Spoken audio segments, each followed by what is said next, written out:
A South African king has been sentenced to 12 years in prison for a series of charges including kidnapping, assault and arson. Buyelekhaya Dalindyebo, from Nelson Mandela's Thembu ethnic group, was jailed by the Supreme Court of Appeals.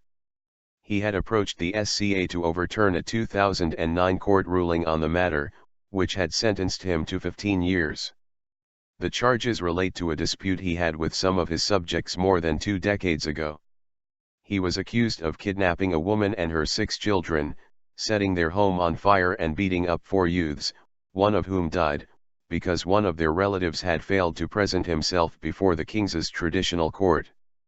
The king has never denied the charges but believed his actions were in line with disciplining his subjects, reports say.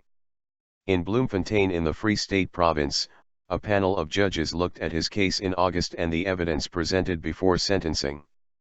The Eastern Cape High Court had sentenced him to 15 years for the charges, along with one of culpable homicide, which has since been dropped. Deplorable. The SCA was unimpressed with the time it took for this matter to be resolved and blamed Dalindyebo for the delays. It revealed that he has changed lawyers 11 times, leading to more than 30 postponements, in a bid to avoid prison. His behavior was all the more deplorable because the victims of his reign of terror were the vulnerable rural poor, who were dependent upon him, the SCA said in its ruling. The king is no stranger to controversy.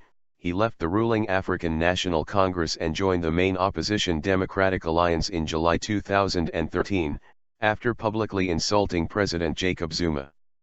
He later apologized. Chief Simphiwe Panchwa, from the Thembu royal family, told the BBC, "We are very shocked.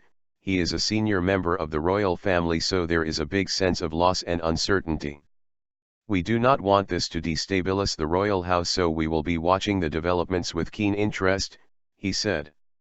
The case has caused divisions within the royal family, with some feeling the king was being victimized, while others were adamant that no one should be above the law, says the BBC's Phumza Filani in Johannesburg.